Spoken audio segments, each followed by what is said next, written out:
01:53, redoing the intro. Hello, and welcome to the Super Bunny Hop Super Dad and Sons Super Podcast. No! What is wrong with you? My name is George Weedman, and I'm here to kick ass and chew bubble gum, and I'm all out of ass. I mean, that's been pretty much your whole life. Ooh, is just chewing bubble gum with no asses to kick? Yes. You've been looking at George's ass? That's the way I took it. I mean, I might have. I never really understood that phrase. Like, why does chewing bubblegum correlate with kicking people's buttocks? It was the 90s, George. We don't ask questions of the 90s. What about taking names and kicking ass? Like, why would you... I guess if you have a checklist of asses you want to kick, you'd want to take their names and mark them off. Is that like a reference to like dog tags? Picking people's dog tags when you've killed them? Like taking their names? I was thinking of Reggie Fils-Aimé, E3 2004. I mean, wow. I mean, who would win in a fight? Reggie or Duke Nukem? Let's be honest, it would be Reggie. Will it though? You think there's like muscle under that suit? You think that boy's ripped? Yeah. I think he is, yeah. I mean, have you seen the Mega 64 E3 training video where he works and pumps the fuck out? Reggie's got it going on. You think he's like the kingpin under there? I think so. You know, like E Honda. You know how E Honda somehow has a six pack on top of his fat, which is scientifically impossible. But I reckon Reggie has got that going. Okay, I'm just like picturing a fan build of Project M, and I'm imagining that Reggie could get like model swapped with Ganondorf. I could imagine Ganondorf's moveset on Reggie. Do you not remember that fight that Iwata and Reggie had for the Smash Brothers commercial? It was hilarious. It was amazing. It was like one of the weird like pseudo bright examples of good marketing during the Wii U era. Yeah, that was great. And it's probably just Reggie. I bet it was just Reggie who comes up with this shit. That guy has a sense of humor. To be fair, though, Reggie was fighting someone who had cancer. Oh my god. It's not exactly the fairest of fights. We are starting the podcast nice and fresh this morning. Like the dew off a rotten pile of leaves. Welcome, guys. Welcome. Welcome. God, I miss Iwata so much. So Reggie or Duke Nukem, who would win? Minus the guns or the bubblegum. I'm picturing Reggie getting model swapped on top of Solid Snake's moveset, and I don't like the idea of Reggie just pulling out a gun and shooting people.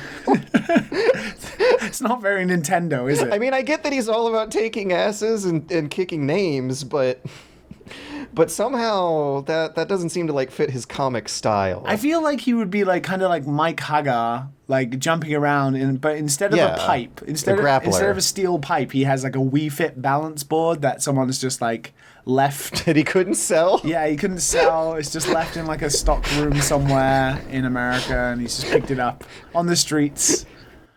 He's just like jumping and smacking people in the head with this Wii Fit balance board. He like sets a landmine, I don't know, a Wii U gamepad that like snaps and hurts people's feet when they accidentally step on it. No, he just drops like copious amounts of third-party Nintendo Wii accessories, like, you know, when you could have like the plastic tennis racket that does nothing, but it's just like a grip that attaches to the Wii remote.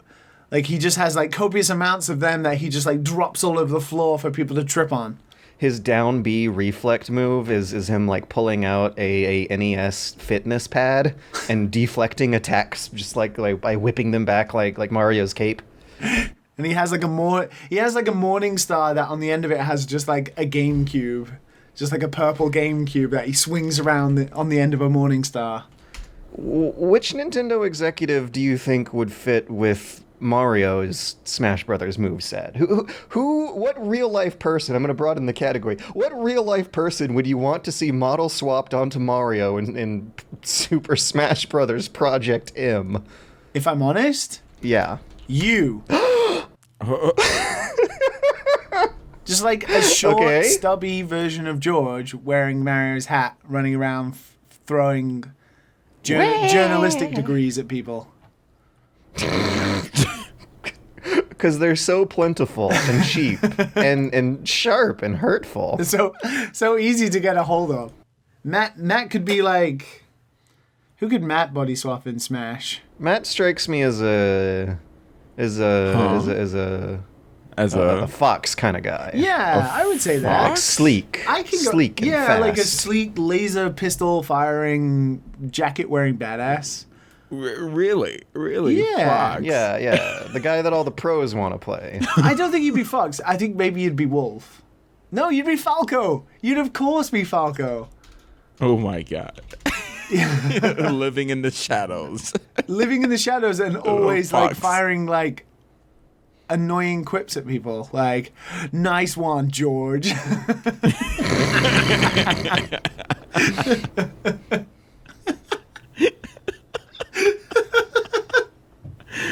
Okay, now I'm there.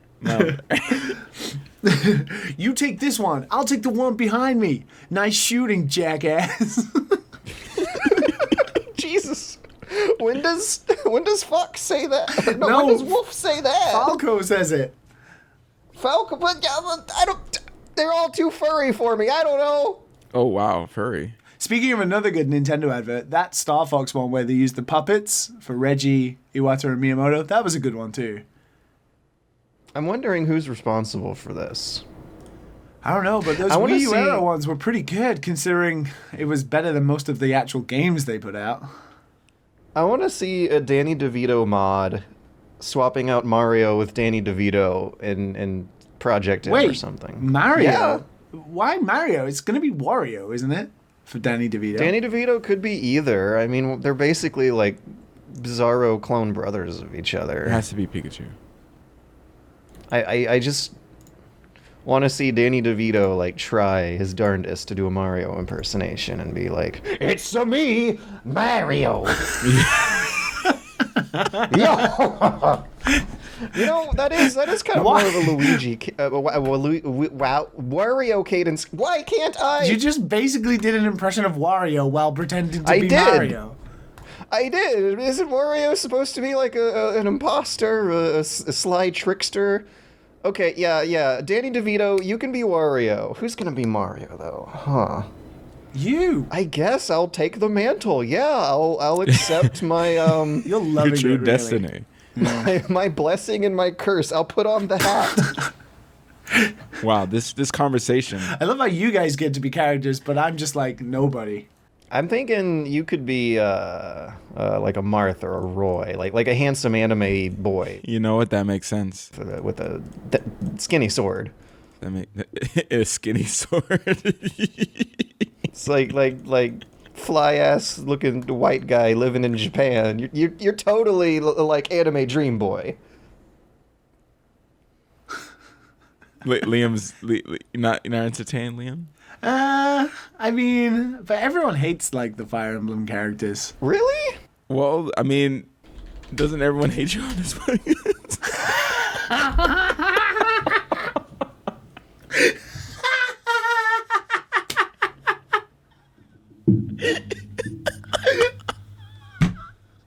I'm done. I'm fucking done. I quit. If you're done, then we can talk about a certain subject.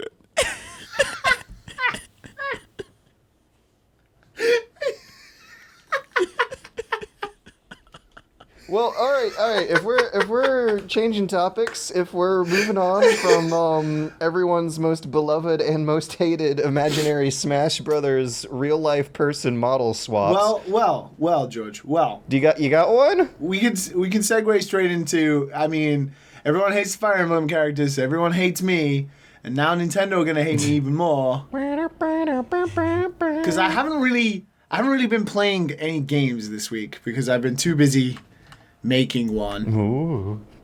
But I was having a little bit of a kick this week where I was watching a lot of retro game collecting videos on YouTube, which is a whole. There's a lot of them. I'm That's still around? I'm friendos with some people in that community. Yeah, it seems to be shrinking lately. Yeah. Shrinking. I just feel like every fucker who's ever owned a video game console now makes a retro game channel.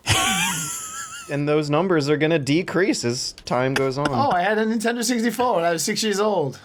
Time to make a channel. Desaturated. Huh? Yeah.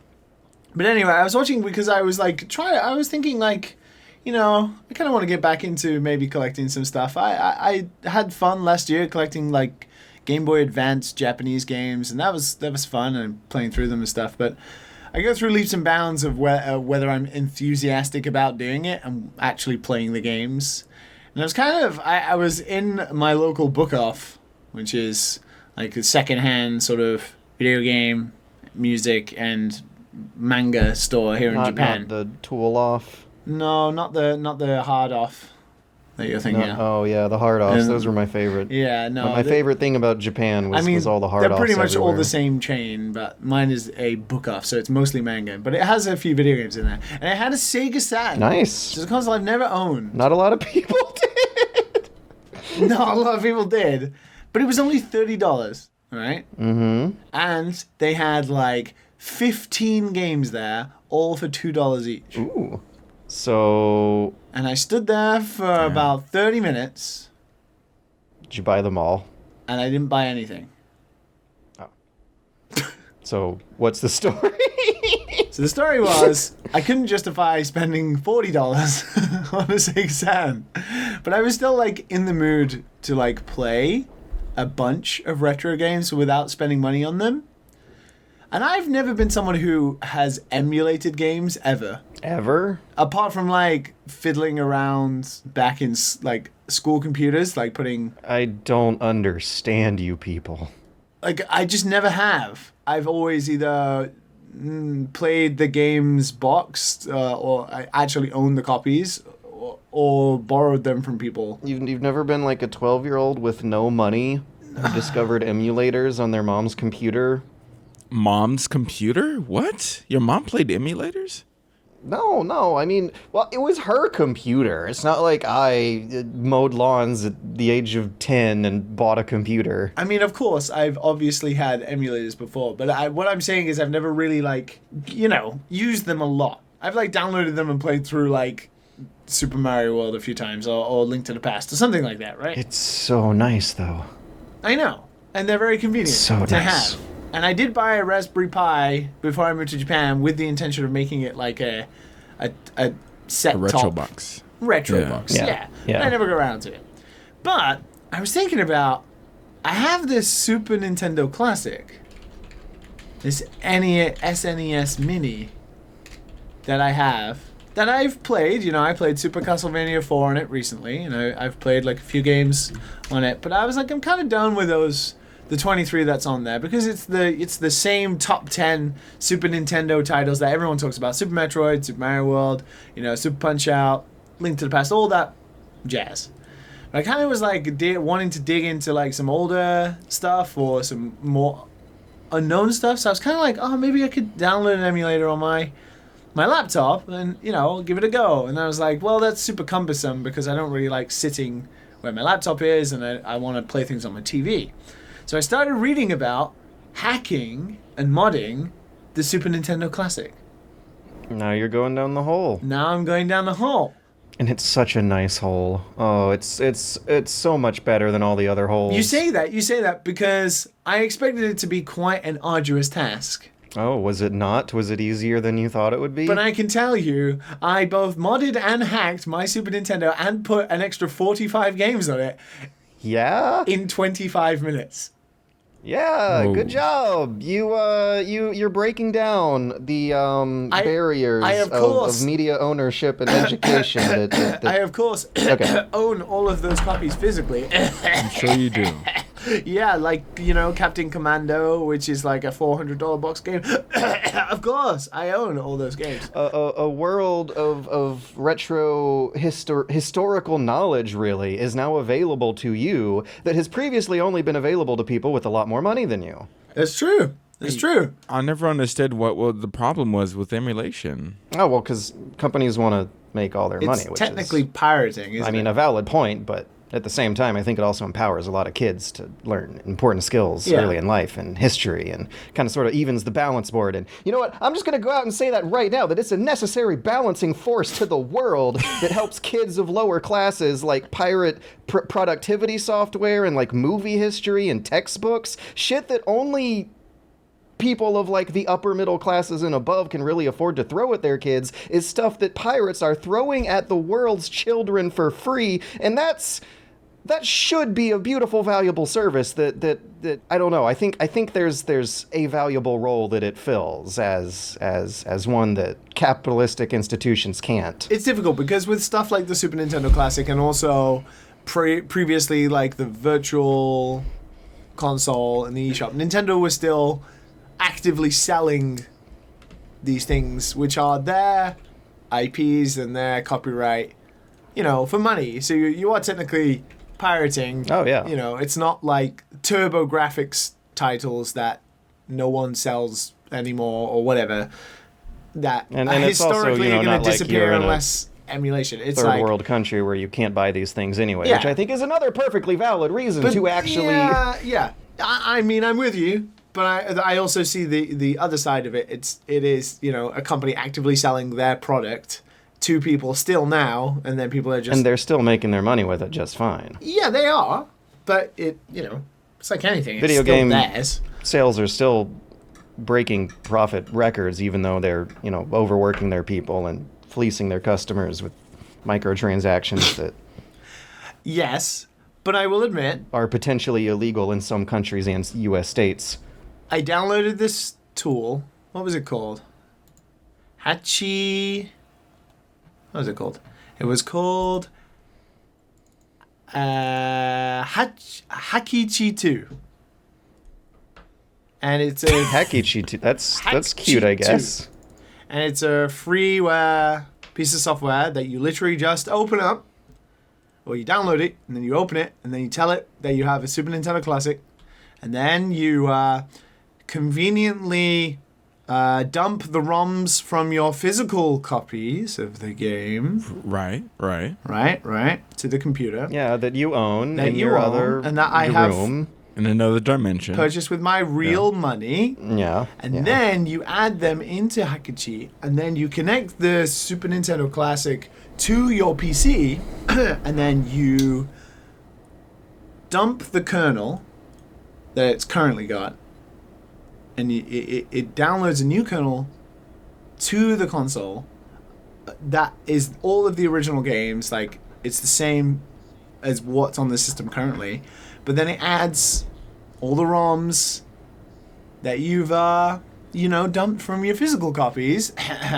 onto the console. But you can also add like the box art, and it has like this neat little tool where it says Google box art, and you can literally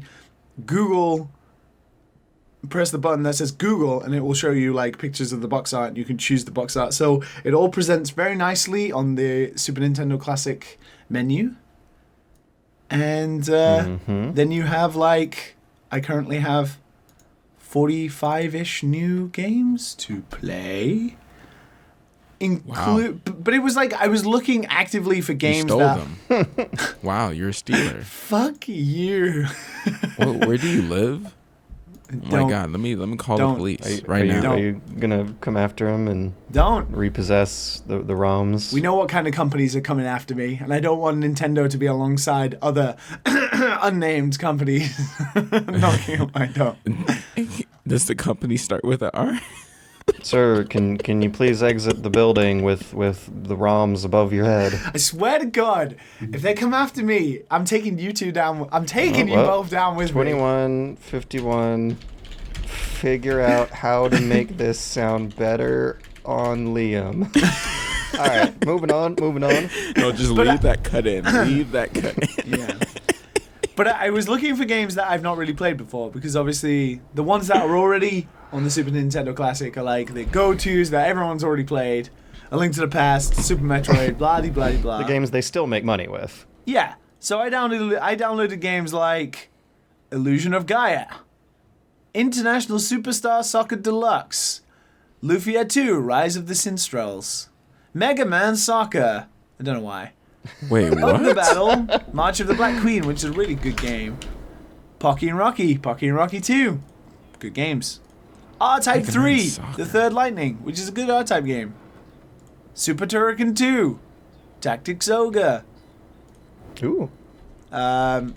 Terra Enigma, which is the European sequel to Illusion of Gaia that you guys didn't get. I spent a few hours with that. I really dig that one. It's really interesting to play nowadays after Dark Souls got super popular. Breath of Fire 2, which is great. And also, the game that I've been playing the most of, which is fucking awesome, and I don't know why I've never played it before, Wild Guns. Yeah! That game's so good. Is it? Holy crap. You never played Wild Guns? I've never played I haven't played Reloaded either. The new Wild Guns kicks ass. Yeah, no, it's amazing. I don't know why I haven't played it before. Like, I never had a copy. But it's great. It's so good. Like, I spent most of the yesterday evening and this evening playing it. It's really good. I'm like on the last stage now. Like what was the last stage? What is my last stage? You can choose, can't you? Like you do the first level and then you have like 4 pathways you can choose. I'm on like the bottom one now. But yeah, it's fucking great, man. Natsume were killing it back in the day on the Super Nintendo. How do we pitch Wild Guns to people who don't know? Yeah, please pitch it to me. It's got sexy pixel art for a start. Like really good Metal Slug-esque pixel art, which is great. Yeah, but it's turn-based, so give me the story. No, it's not turn-based. That's Wild. You might be thinking of Wild Arms. That's Wild Arms. Oh. You can play that on the PlayStation 1 Classic later this year. Never mind.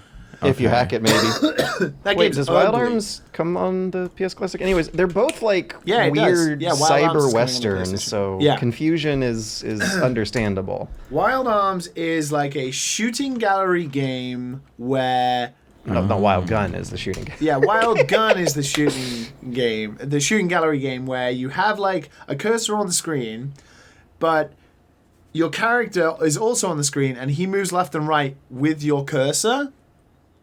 So the idea is that you're like having a shooting gallery of stuff in front of you, different enemies and different bosses, and then you have to do like dodges. You can jump and then double jump, and also while you're shooting, you can do like left and right, like Matrix-esque dives, and then you have different weapons and upgrades, kind of similar to Contra, that will appear after a while, and then you have to face like this like 2 stages in each level and then like a final boss.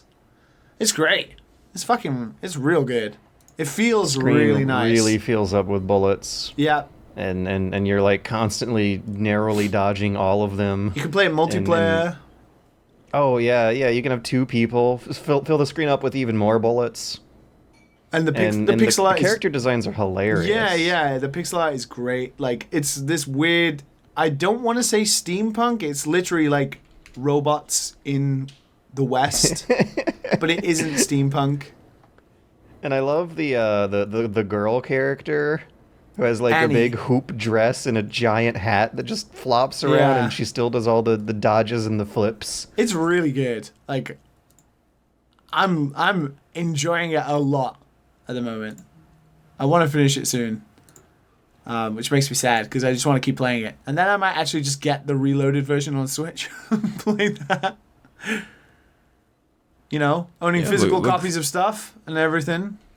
So what you're saying is by downloading, a ROM of a game you own but forgot about and rediscovered it, you are now being given an incentive to buy a new product from a newer team that you'll be sustaining with the knowledge and stimulation that has been provided to you by the old, some might say, public domain in previous generations kind of products that nowadays are more for learning than for making money. Yeah. Well, I don't know, but I'm enjoying Wild Guns. Seriously, though, I can't believe how easy it was to mod my Nintendo Classic. To steal. How easy it was to steal. It's what? Yeah, like when you include images of Mario and footage of Nintendo games in your YouTube videos and get your copyright notices. Yeah. Or when you want to make a game of your own. And do it completely for free. Don't sell it for money. Keep your identity anonymous, and and get your cease and desists from Nintendo because you want to make a fan game with a Nintendo property. I mean, Nintendo are going to come after us now. I've spoken about this, but I mean, what else is new this week? I mean, all they can do is just politely ask us to stop, I guess. Anyways, I watched anime, but you watched anime? What anime was it? I watched my favorite. I watched 3 of the new season animes. You gotta keep me on track with this. How are you? Is there a news site that you track? Yeah. Do you have a Reddit you keep up with, or? No, it's like I don't know. Is it Crunchyroll? Do they send out what's new in the season? I always forget, and then I'll hear or be a part of I don't know, Discord chats. Yeah, of people talking about it, and I'm like, oh yeah, the new season of anime has started because everyone is now talking about these different things, and then I'll Google them to see what they look like, and then Brian Ashcraft on Kotaku does a real good rundown usually of all the anime of the season. He gives a brief synopsis of each one. And that's usually pretty helpful to see what would be interesting this season. I tend to watch the first episode of the ones that everyone's talking about, and then maybe decide to carry on with them. And the 3 that people are talking about this season that I decided to watch, I will admit I didn't think were that great. You don't say. Apart from one of them. One of them was good. This is the thing. This is why I can't keep up with things anyway. Because when you watch new stuff, you're running way more of a gamble than watching stuff that's gone through the filter and been vouched for. I don't want lessons about watching stuff from you. You don't finish anything that's been established anyway. Do you even finish sandwiches? I finish food, yeah. I think I get a lot more enjoyment out of most foods than most animes. Do you cut off the edges? So I don't eat sauerkraut. That's the only food I won't eat. That's the only food I won't finish. Food is way better than anime.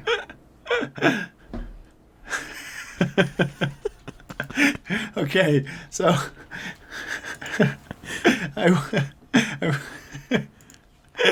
You okay there? I want to tell you about this one anime. Having a little giggle fit.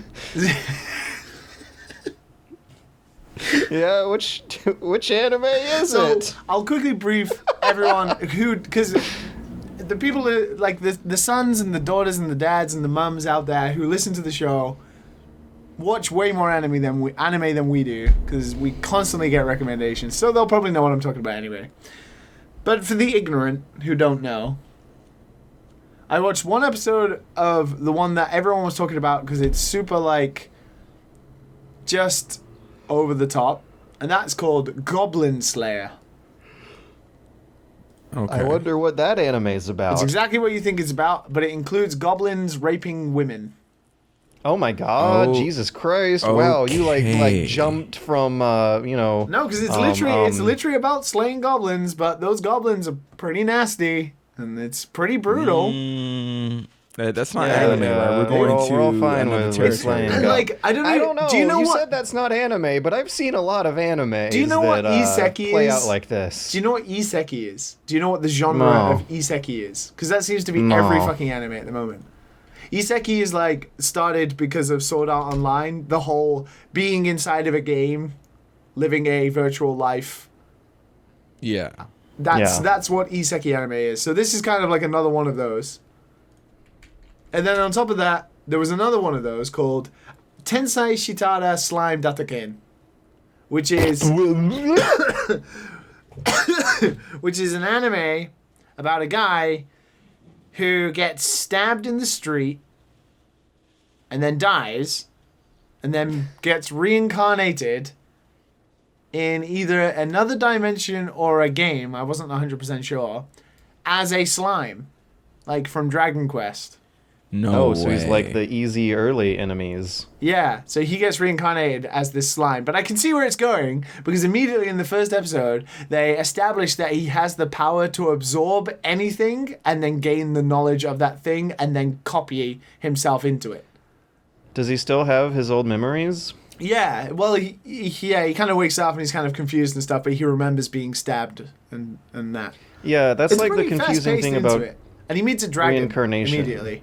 If you're like an Asian person who believes in reincarnation, you don't get to keep your memories when you're reincarnated, do you?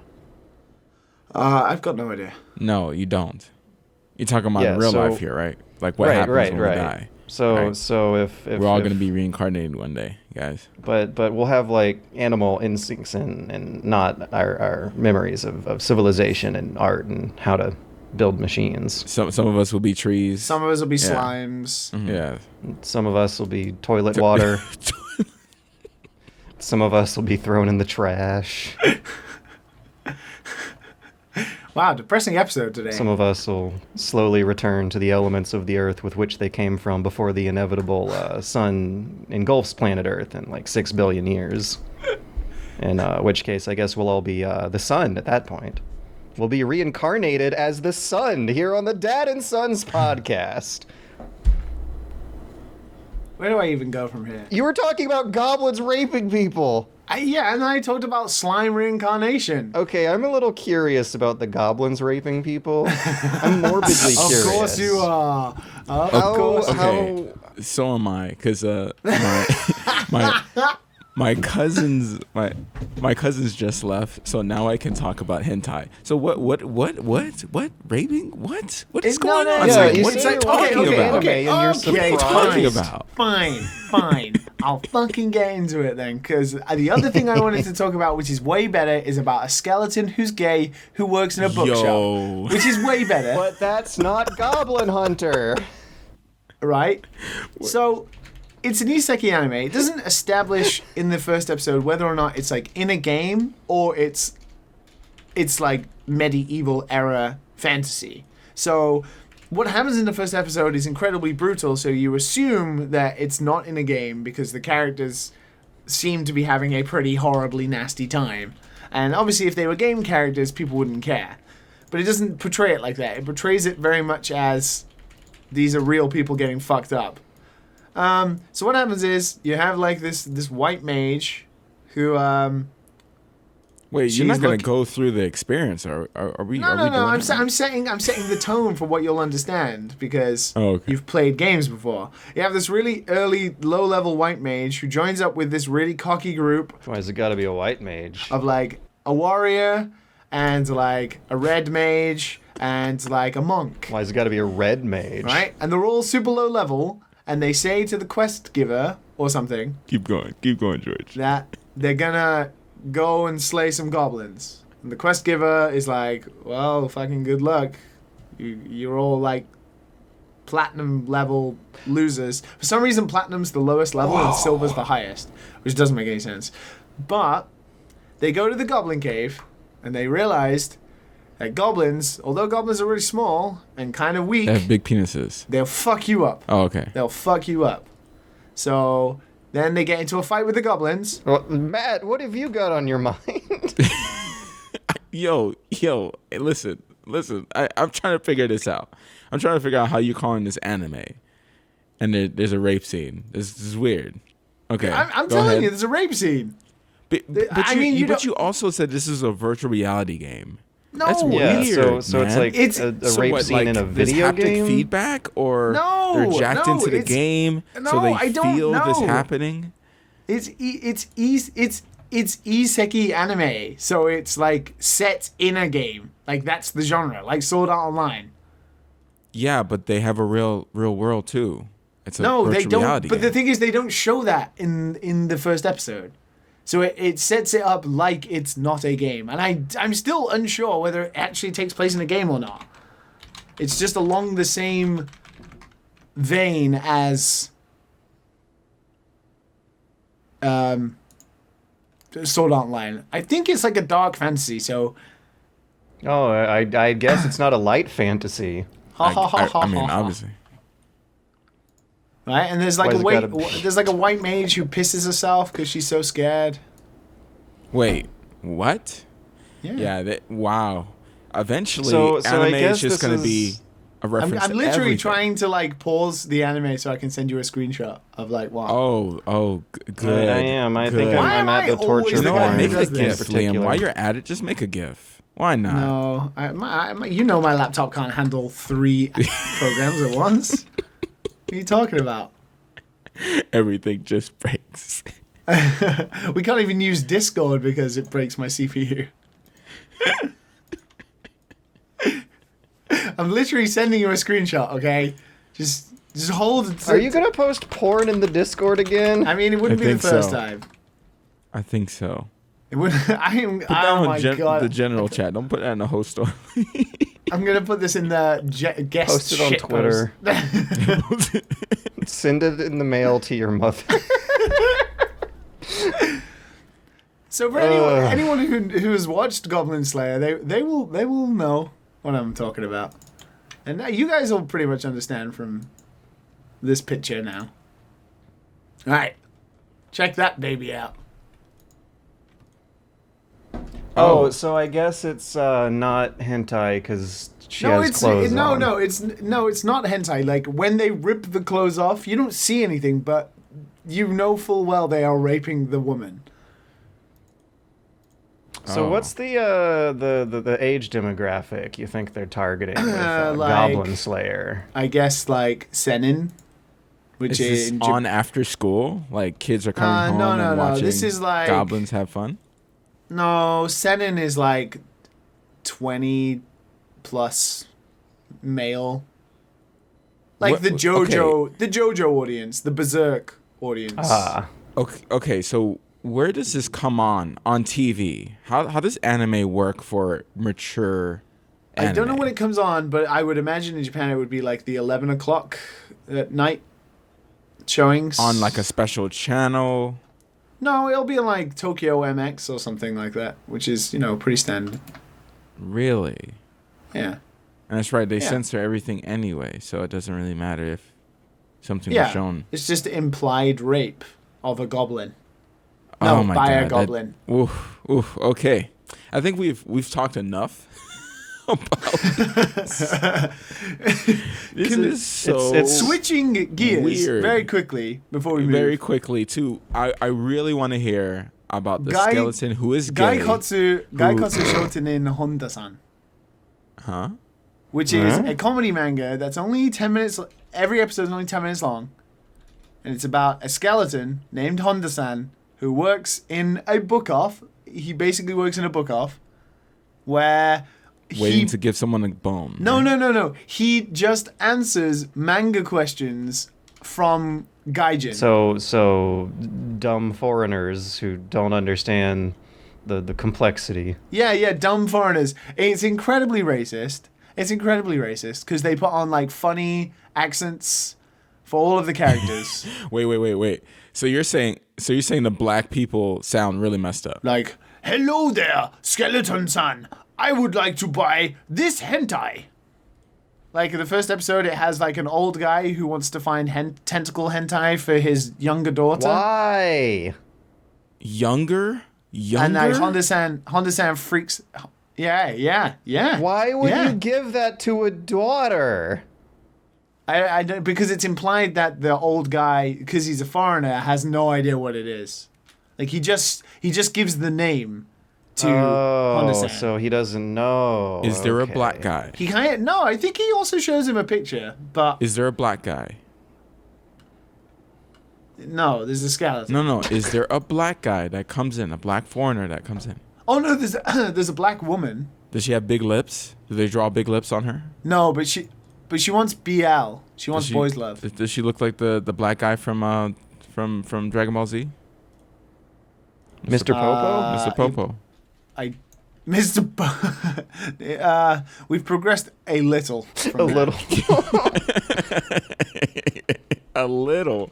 How could you progress a little little. from Mr. Popo? How? There is no little. You either progress a lot or you don't progress at all. I mean, on a scale of like. Fine. I'm going to once again find the black woman in the show, Yeah. and I'll screenshot it. I think like the most famous scene Matt, you can be the judge. outside of Mr. Popo of like anime blackface is that guy in Black Heaven who gets like really offended at the Japanese guy accidentally giving him the middle finger.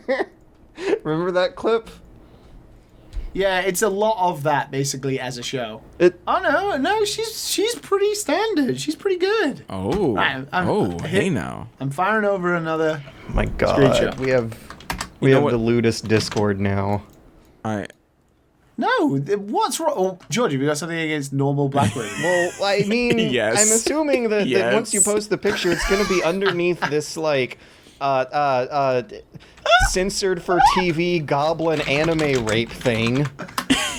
Hey, I'm not the one who makes so the many anime. letters. I just No, watch you it. just watch them. Angry tweets. Please tweet to Liam. At Liam. You just watch them by your own admission to No. fulfill. I mean, last week people were complaining that we made them yawn and nearly crash their car, and also we made them laugh so loud that they nearly choked. I mean, it's not our fault. Oh, this Dad is and Sons podcast, the most dangerous podcast this side of the Chattahoochee. See, Matt? she See, all right. I told you. She's Yeah, all right. yeah. She's not quite all right. black anime, because if you ever watch like Afro Samurai and Black Dynamite, Yeah, like that, yeah. that's just really good black anime. Oh, and Boondocks. Black Oh my Dynamite. That's God. real good Black Dynamite. But yeah, that's not bad. That's not bad. That looks like a black lady. It's pretty good. Okay. I also like how I mean, you can tell it's obvious that the Japanese artist just Googled Beyonce. Yeah. He was like, okay. You know what? You're not wrong. hang on, I'm gonna That's Google exactly Beyonce. how Beyonce looks like. Wow. Yeah, Beyonce It's comes pretty in to much. buy tentacle hentai. I'd like to buy this for my younger daughter. No, she wants boys love. Oh. Beyonce is into a bit of boys love. Is that for her BL. daughter? No, that's for her. Uh, All the gaijins in the show are massive perverts. that's not how it works. I don't know. Have you met the USA? Have you met them? Okay. Yeah, Matt? I'll reiterate. Gaijins who visit Japan are popular for being massive perverts. In the dichotomy of world cultures, Japan is famous for being massive perverts, and Americans are famous for being massive prudes. George, I have Europeans are footage. somewhere in between. I have footage of you walking into a VR sex shop. Which okay? is why I wanted to clarify Yeah. that the Gaijins who go to I remember Japan. very much going to the top floor of a big camera with George, looking at some very explicit PC games But- that he seemed to be more than That's interested the in. thing, isn't it? Like, it's a totally different He was world. remembering the It's a different names set of norms. to It's steal a later. different culture. One that you fully embraced while you were here. I didn't fully embrace it. I was like laughing and weirded out and nervous and thought it was funny. I Making was doing the mental regular notes. Baka Gaijin tourist thing. Yeah, no, yeah, I guess normal tourists to Japan do that. Yeah, isn't it like a rite of passage to giggle at all the dildo shops? I feel like that's what I did for most Isn't it of a my rite of trip. passage to go? I don't. Isn't it a rite of passage just go look at cartoon porn? Oh, you weren't there when I was with my friend James. We went out to eat dinner with a mutual friend, and I ran into a Don Key to pick up some supplies. And in the hygiene aisle, they sold the Tenga cup holes. They're just like next to the shaving blades. The men's health section had sex toys. You could like throw a fleshlight into your grocery cart of toothpaste and potting soil and check it out at the counter, and no one would probably bat an eye. No one bats an eye about what you buy here. And as Baka Gaijin tourists, we think that's hilarious. Yeah. Well, Because yeah. Constantine had a vision of a cross in the sky and decided to rally his small army for a short period hundreds of years ago. And because of that, us Americans are super duper prude when it comes to nudity and sex and stuff. whoa, wow. Let's segue from that. Well, actually, I mean, I don't know. I could, because I've been playing more AC Odyssey, and it's got me going down the history hole on Wikipedia, which is always the best part of those games. So AC Odyssey has a massive tutorial segment that is like, it's a giant You're still playing tutorial island. Yeah, I haven't given it up just yet. I don't know if I'll finish it, but it got fun. It is getting better the closer I get to that 15-hour mark. Wow. Thing is, though, it took me 3 sittings. Yeah, quick update. I gave up on Valkyria Chronicles. Of course you did. Well, It felt like it took too long, and I'm feeling... no, I tried to play one mission, and as I said, the difficulty curve spiked so hard during the 4th chapter. Like, if I probably try to replay it again, I might do it, but I just can't be bothered. So how's Anyway. Ass Creed? So difficulty spikes hard in the 4th chapter of VC4. Assassins Creed begins... I want to say it would take reasonable players 3 hours at minimum. I think I was between 5 and 6 by the time I got off of the tutorial island. Actually, maybe 4.5 if I do the math, Tutorial because island. I did 3 90-minute segments, and the tutorial island is actually really huge, and there's some substantial places to explore and missions to do there that feel it's a hell of a lot bigger than the tutorial island in Breath of the Wild. It's not as big as the tutorial that's a plateau. section. Yeah, the tutorial plateau, excuse me. In The Witcher 3, but it was a tutorial island that was so big I did not expect it to be a tutorial island. By the time I was sailing away from it on my 3rd sitting of the game, there were about 90-minute sittings each time, and on the 3rd one, which means day 3 because I was doing 1 sitting a day, I finally see the title card of the game. 3 days into it, when I have finally figured out the option sensitivity and brightness that I want, and finally understand all the intricacies of systems that it's only just beginning to introduce, it finally says Ubisoft presents Assassin's Creed Odyssey.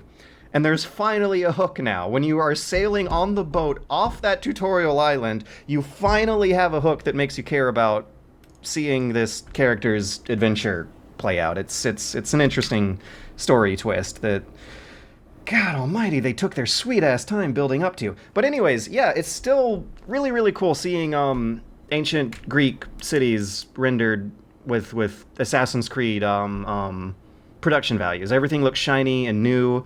There's a lot of diligent, seemingly realistic historical research that's gone into it, next to some seemingly silly video game stuff that's a nice balance between the two. And it's also really, it's always just a magical experience going to these cities and exploring them. I parked my character down in Athens and then opened up a tab of Google Street View of Athens and did the comparisons.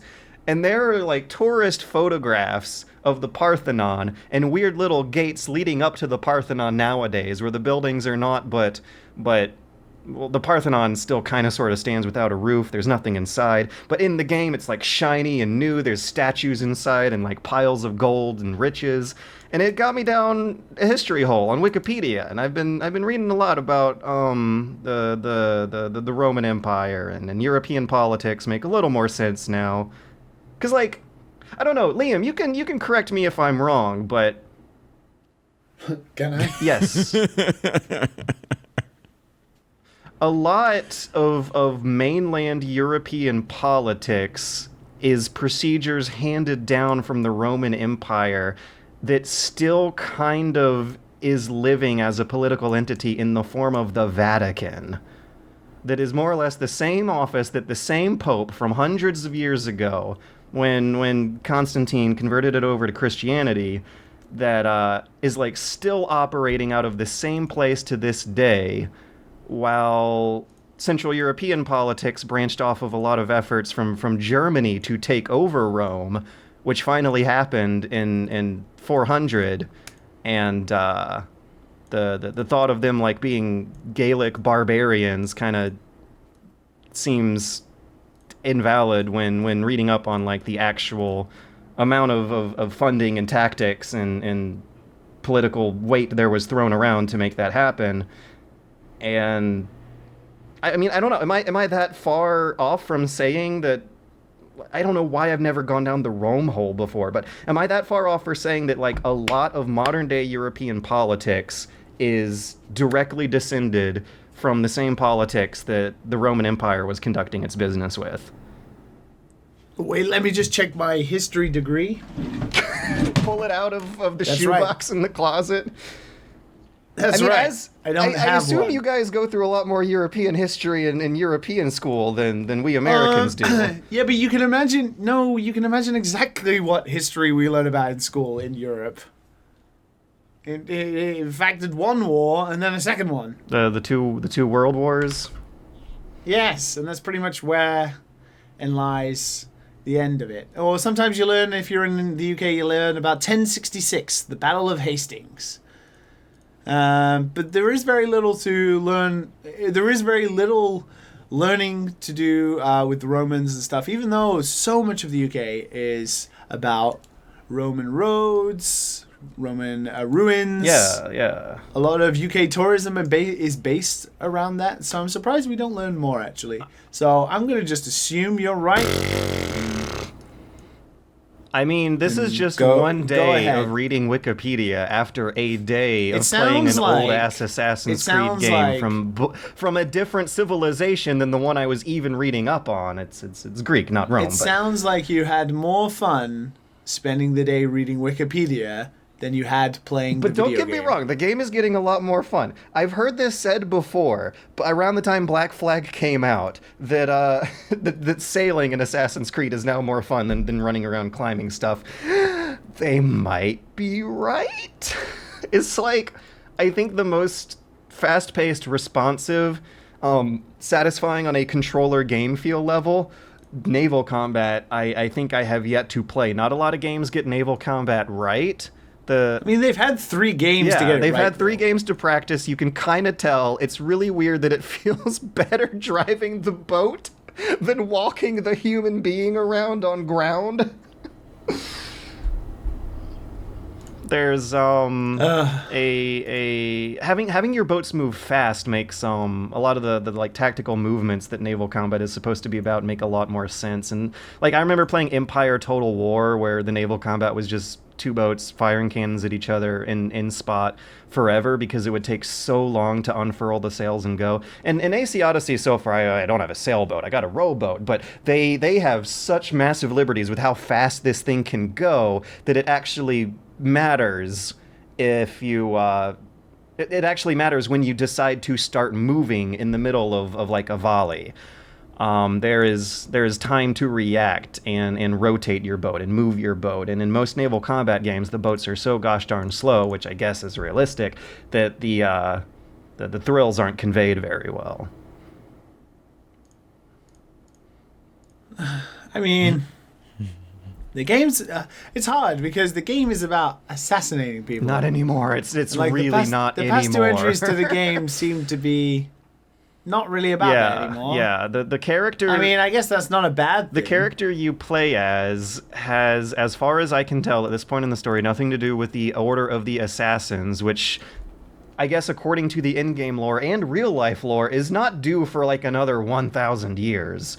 This is negative 400 BC. We're at this point we're playing through stuff that was ancient history during the first Assassin's Creed game, which is another thing that I love about this stuff. There's no Desmond. What happened to Desmond? They're just audio diaries now that you occasionally hear every once per like 6-hour session. Wow, I don't understand what happened to this game. What happened? What happened? They're using it as a narrative device for action, adventure, history set pieces. You play as a character who's a mercenary, and your mercenary contract, the game main quest, is an assassination mission. You're out to assassinate one person. On the way, you're a mercenary who takes jobs with the 2 factions in the war, but you're not an assassin by career. Your control scheme is not engineered around the concept of assassinating people. You are not part of the Order of the Assassins, which they really hammered home, at least in the first couple games. See, this is why I don't play these games anymore. It's still good fun walking around the cities and learning the history. It just took way too damn long for me to finally get to that point. Getting to Athens, Greece in a game about ancient Greece was a 3-day long process. And my God, I wish it happened on day one. Because that's the good stuff. Seeing running around a video You're not game. enjoying the game. You're enjoying the history. No, I'm enjoying. No, I think that's part of it. That's part of the game. I'm sitting there playing a game, being like, "Oh, this is cool." I feel like I'm having some kind of meaningful human experience, engaging in digital time travel. There's something there, and maybe some forms of interactive entertainment in the future will go places with this concept that has always fascinated me a lot more than the gameplay part of it. But I think there is a substantial, meaningful, and validly enjoyable experience of just exploring the historical recreation, like Gettysburg. People play reenactment games IRL of real wars that still have like gameplay mechanics to them at some point, but are primarily marketed as like an educational historical hobby. Anyways, no, AC Odyssey is getting better. I got it like free on this Google Stream thing, so I'm gonna get what value I can out of it until I'm so utterly bored that I do deliberately give it up. That hasn't happened quite yet, but Just like everything you consume. yeah. What have you finished lately, other than movies? He watches movies? Oh yeah, he watches bad movies. He watches I watched trash. Battlefield He loves Earth. garbage. Wait, what did you The say? trash man. I watched Battlefield Earth. Also, I finished Oh my Monster gosh. Hunter and Pillars 2. Wait. You finished Monster Hunter? The main quest, You the did not end game finish stuff. Monster Hunter. There's no Oh, way I guess you never really finish Monster Hunter, but you know what I mean. And you also know you're cheating with that answer. Yeah, I finished Monster Hunter too. Yeah, there's no, you didn't. I got to the end game stuff. It's called the end game because it's the end of the game. It doesn't even The feel like point you of- finished Monster Hunter when you finish that main quest. It doesn't even feel like it. It's feeling like it's just anticlimactic. It's just like, oh, yeah, now you unlock the real game. Now the monsters where you are actually hard. Zadornov forever. Now the tutorial is Yeah. But anyway, I don't exactly. know. I saw a bad movie. I saw a good movie. I played a game that I'm trying to have fun with. Fuck me, right? Matt, what did you do, huh? I went to Jacksonville and did a bunch of horror stuff. What'd you do? I watched Halloween. Did you have the old school store? Halloween? Went through the Conjuring series, Annabelle, Conjuring 1, Conjuring 2, which are actually pretty good. And I went to do something called Warehouse 31, where they have a kind of maze filled with actors is it like and everything like that. Escape room sort of thing? I did an escape room as well, but this one is different. This one is it's like, I guess, Halloween Horror Nights. I've never been to Halloween Horror Nights, but there's actors within the maze, and you go through and like when you first walk in, they go like a group at a time. First walk in, you see like you have like a zombie section, right? Because there's different like parts of the maze. Zombies, witches, clowns, all of them have like different looks to them, and they flash the lights. So it looks like when they're moving, it looks like a horror movie where they're kind of glitching. So it actually adds to the scare factor. Your eyes kind of sees it like very like glitchy when they're like coming after you. And like so you walk in and they will like the actors will be like eating blood and guts and stuff like that, and you have to walk by them in order to get through, and they go they're like screaming out of every like it's nuts. Like there was this part where there was this Resident Evil this big dude with a big sandbag face on. I mean, the guy was huge, man. Got to be like 7 feet tall. I don't know, man. I don't know where they found this guy, man. Found this guy in the NBA reject locker. freaking farm, man. He's just following you in the back the whole time. just following. Oh, I love that. And I didn't even see him until like the last moment, where I turn around and all I can see is his beady eyes through this little sandbag mask. And he's like, "I want to touch your beard. I want to touch your beard." And I'm like, what? I have a beard now, guys. I mean, it could be worse. And I was like, "Oh, hell no." It could be worse. I was in the back, so that sucked. I was like, no. He could be like, "I want to touch your beard on your severed head." That would be worse. Oh, man, I love stuff like that. Like, did you ever do Netherworld in Atlanta? No. Netherworld. It's like a real high quality haunted house attraction, and they get a lot of the people who are working on movies and props around here and makeup to come over and help out with some gigs. And you can tell that those actors, they're just having the time of their lives. Yeah, you can tell like they're having fun, like super fun. It's a really good experience, I gotta say. I wasn't really scared. Really, so I was the guy mostly in the front. It's still fun. Yeah. But it's fun. It's because the makeup is so good. Like, you look in the face of some of these guys who are running up to you, like the clown mask, and you're like, wow, holy hell.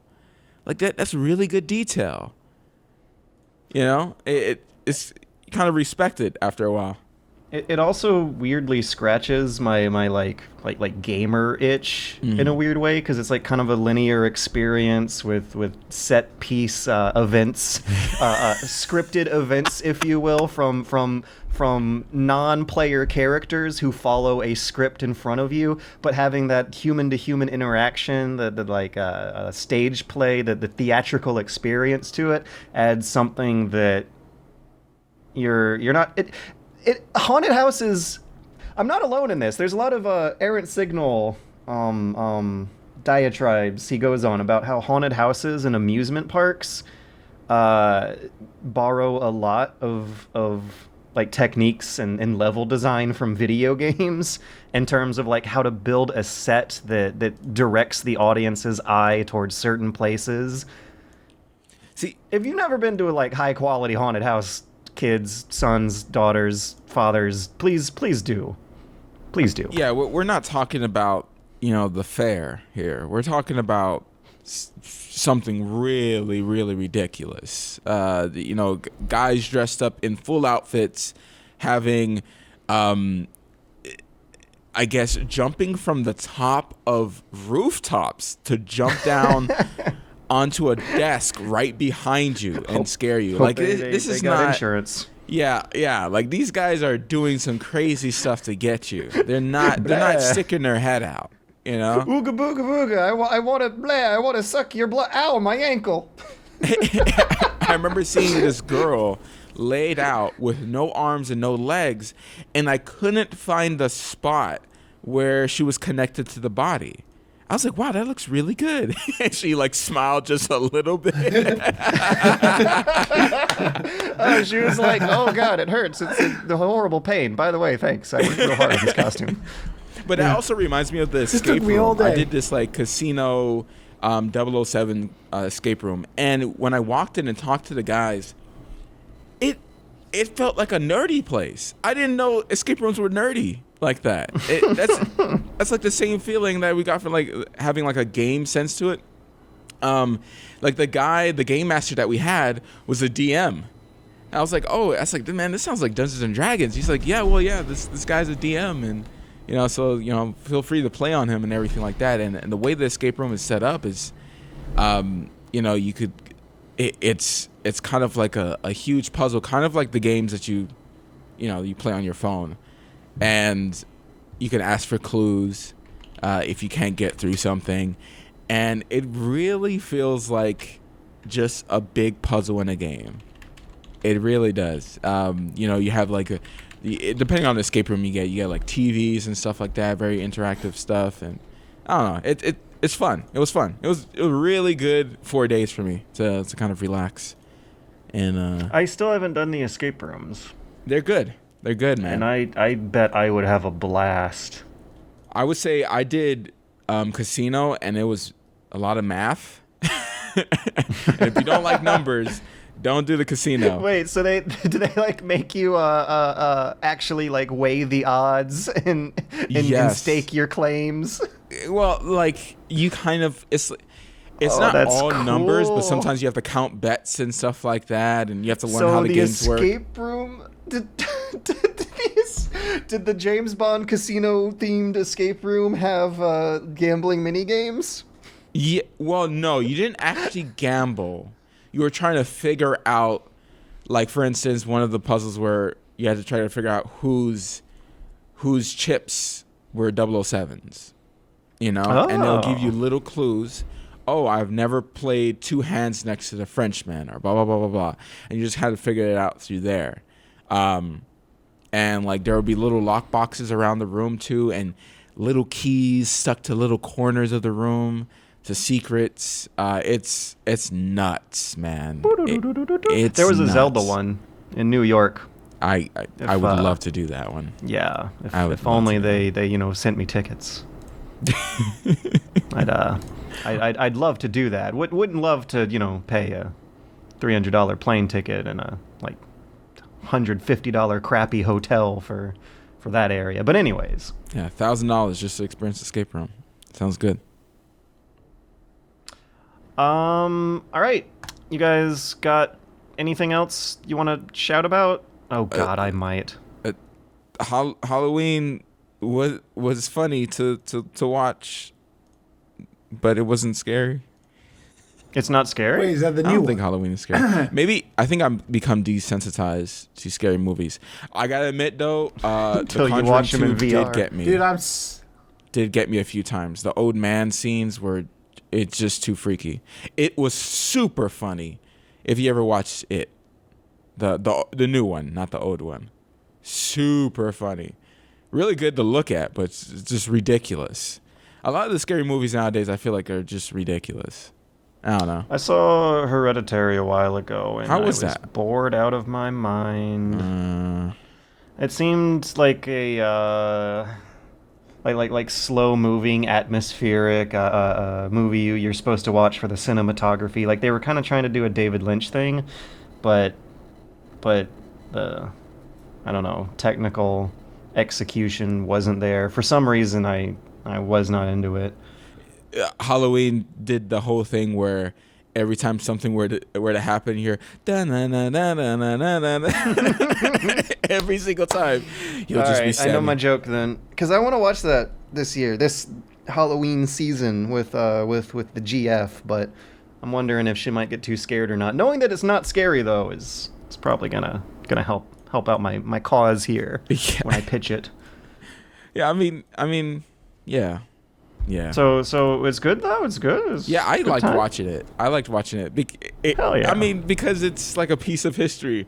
I don't know. I never got to watch it when I was See? young. Yeah. Now all of a sudden a lot more references might make more sense. I don't know. If you read about ancient Rome on Wikipedia for a day, Europe might make more sense. I don't know. my God. History's real important, kids.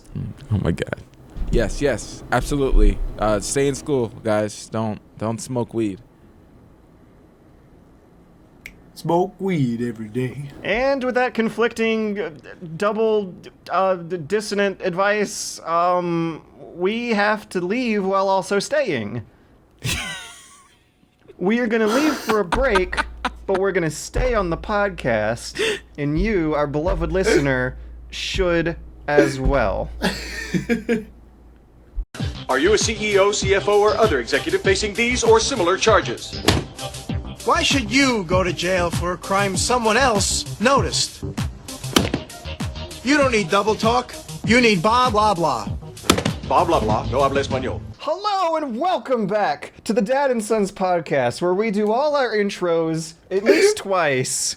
Because this is the second attempt at an intro that had needed to be done a second time for the second time during this podcast, which unfortunately does not have a 2 on the episode. This is going to be 44.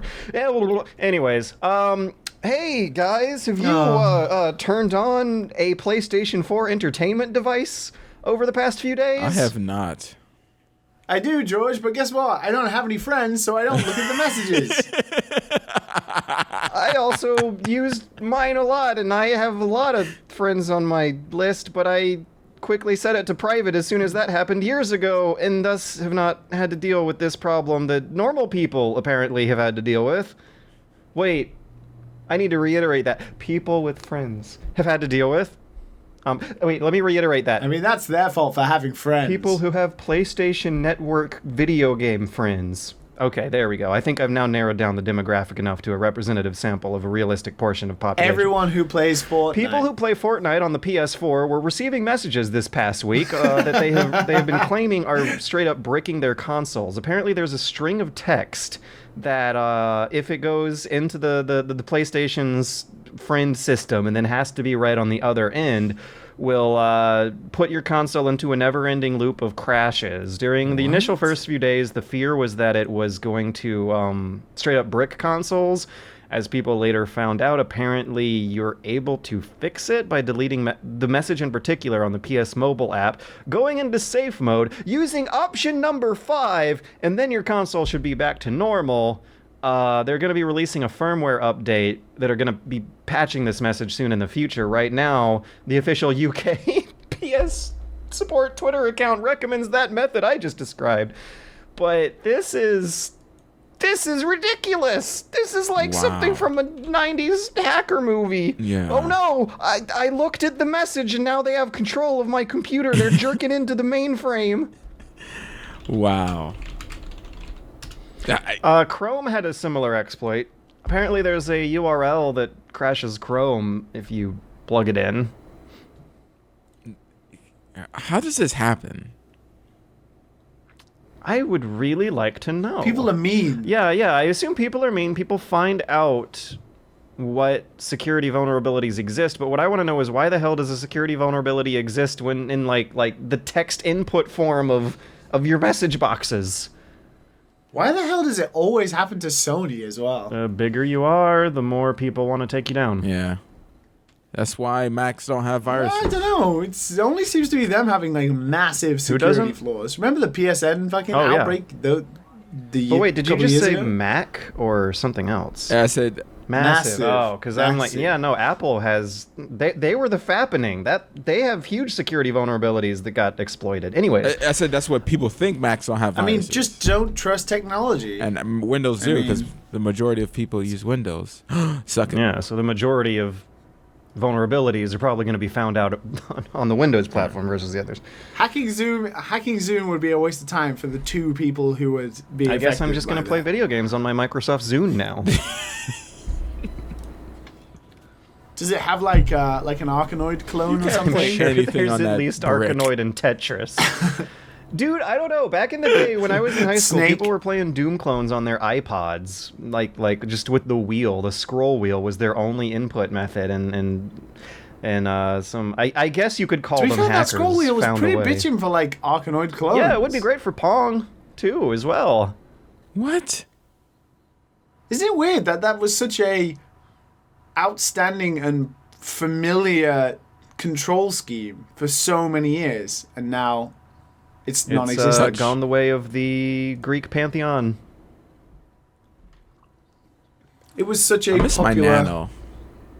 and I miss familiar watching thing. episodes on my little Nano on the bus. Did you have to squint? I miss Adventure carrying my Bros. PSP around with 58 megabytes and putting 2 albums on it and changing those 2 albums every day. Oh God. I miss video rental stores. I remember having the decision to Redbox. make with said PSP whether I wanted to either have 2 albums or 1 episode of The Big Bang Theory. The Big Bang Theory. You watched The Big Bang Theory? Well, it's on this last season now. I Get watched ready. it like I didn't know you were a fan. no. This was no. Don't do this. Don't pick on Liam even more. Don't. I'm not. According to Matt, everyone hates me already, so it doesn't matter. Wait. You said that. Don't you wait? let's just rewind a little. So, So- Yakuza, another series that I have never played. Yakuza 6 for the first time in... Matt, you would fucking love the Yakuza series. But I would have to buy back my PS4. I'm such a... Well, there were some That's PS2 true. games. I mean, if you got a PS3... actually, And, we were talking about emulators earlier. And, Not with me. Not since I moved. I'll have play you the know PS2 that games. I legally own a copy of Yakuza 1 that I could mail to you just to get rid of the guilt of downloading an ISO for Yakuza 1 and loading it up on your Don't play the emulator. PS2 games. Don't play the PS2 games. Even Yakuza, starting with Yakuza 3 is a bad isn't idea, which is my Yakuza favorite. Kiwami coming to PC now? I don't know, but... It's Yakuza, there. It got announced, I think, fairly Yeah. recently. Most of the Yakuza games are on PC now. So aren't they? now 6 is on there's PC, I think. no... I don't know if 3 made it, 3 or 4, but I think 5, 6, 3 is Yakuza 3 is having a Kiwami. HD remake, so... Oh, really? Because 3 still looks great. I mean, re-release, probably. Ah, It's out in okay. Japan already. 3 is amazing. 3 is what got me into the series and was for a very long time one of my favorite games. Let's see if it's on Steam. Wait, I love it. okay. Yeah, no, Yakuza 3, 4, 5, and 6, which is a lot. But at least you have 0, 1, and... 0. Oh man, play 0. Holy shit. Yeah, what a Yeah, good you just game. have 0 and 1 on PC. But chances are, if you have a modern platform, you now Wait, have a chunk Is of Yakuza Yakuza 0 games. on PC? Yeah. It Matt, you gotta came play out that. a little while ago. 0. Matt, you gotta play that. Yakuza. Okay. Yakuza. Yakuza 0. I shall save it here. All right. So, the real news here, we're just talking about how we want to get into Yakuza games more. Because they are great. And I mean, me and Liam have, played hours of them. I played every game in the series, man. That shit is good. Damn. I still need to go all the way through one of them, but I've, dabbled in, I think, everyone I except haven't Zero finished and 6, Kiwami at but this I'm point. almost there. Either way, though, they're all really freaking good. And as you can hear from our discussion just then, they're popping up all over in the West on Steam and other platforms. And now a investor report from Sega has confirmed that they're actually selling as much in the West as they do in Japan nowadays. I It just wanna. was a long and hard struggle. It's amazing. It's amazing. It's actually amazing that it got to that point. Yeah, It's a popular. It's not just like a niche series in Japan. It's a popular series. Oh, it was where everywhere. They use the characters from the game in advertisements quite frequently here in Japan for stuff like pachinko and obviously rather illicit stuff that you can imagine is kind of seedy because it's, it fits perfectly with the series. Wait, like what? I want to know. Pachinko, alcohol. Yeah, go on. Stuff like what that. else? What else? Sometimes porn. Wow. I knew it. I knew there would be some weird Well, pervert stuff. it's more like gravure. It's not like actual porn. It's like gravure type. I What mean, is that? that's What does that mean? almost like- Describe that in It's detail. Japanese It's porn with models. clothes on. Yeah. The camera just kind of The Bayonetta hovers camera. over bodies that have clothes Yeah. on them, and you're supposed to And then just TGS lose at yourself. Tokyo Game Show every year for like the past 4 years, the Yakuza team, whatever game they're working on, whether it's like Yakuza or it was the Hakuto no Ken Fist of the North Star game, or like this year was Judge Eyes. Like they always have like the biggest stage and the biggest booth. Judge Eyes. They're doing a new IP that pretty much just looks like Yakuza. It's like a detective Yakuza game featuring one of do Japan's you most play as the famous cops in actors. that one? That'll be That's fun. how. Donnie so Yen? It sells a lot of couples, a lot of copies in Japan.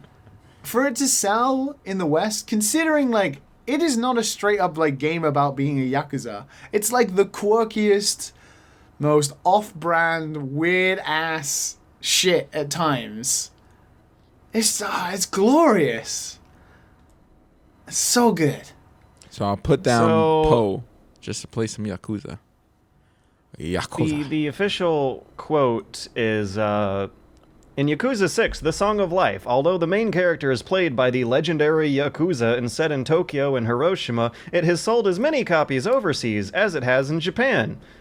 Which, speaks to a lot of the misconceptions Sega was making about how popular this stuff would be abroad. I think the Yakuza is selling because of quality, and also because the fun Japanese quirks look fun to us as foreigners, but more because of the quality. It's selling because of quality, but it's definitely also because of like word of mouth. Like there was something that happened, because this did not happen like immediately. I do want to say I've played the series since the third game came out, because I downloaded the demo randomly on the PSN back when I was in university. Enjoyed the shit out of the demo, so I bought the game based on the demo. I'd never played the first or second one, and then that springboarded me into loving this series.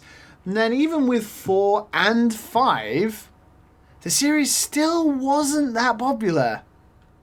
And then as soon as 0 came out, and then Kiwami 1, and then 6, like, it just blew up. Like, Yakuza 0, like, changed everything. From 5 to 0. I think the Steam release has a lot to do with that. Changed everything. And also, 0 is one of the best games in the series, so it changed a lot between that period. Like, I think between 5, because even 5 had 4 protagonists. It went on for, like, 80 hours.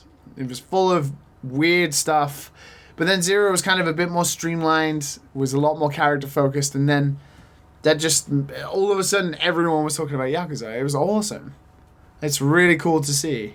I remember in 2013, I was complaining on Twitter about how shit like Akiba's Strip gets... Yeah, basically like all the really exploitive titty games that Xseed publishes would just get immediately localized, translated, released on Steam, and meanwhile Yakuza's were not coming over at the time, and it was boggling my mind, because the level of quality is way above frustrating those. Because, and a lot of people forget this, Yakuza 5 was postponed. Like, it was like the localization was postponed. They didn't announce anything or update anything for ages, and then after like a big push from some people, like including like Markman, who is one of the Tekken people, and like some other people that had some sway towards Sega, were like, okay, we want to get people going. So they had like a petition, like they did with Xenoblade Chronicles, and then it went to Sega, and Sega was like, okay, we'll do this, but it'll be a digital download only. So Yakuza 5 was so unpopular to Sega after the response from 4 that they were only willing to make a localized digital download version. Do you know if they all of a sudden, marketed it at all? Well, it wasn't even going to be localized. We were lucky that we got a digital version. Because for a long time, it wasn't going to be localized. And the time we had to wait between Yakuza 4 being released in Japan and Yakuza 4 being translated was like 2 years. Yakuza 5 was like 2.5 years. I remember arriving in Japan and having Yakuza 5 and Kiwami 1 being out already, and like us having like no news of us ever receiving those games. It was incredibly frustrating. But then all of a sudden, Zero was the one. Zero fucking killed it.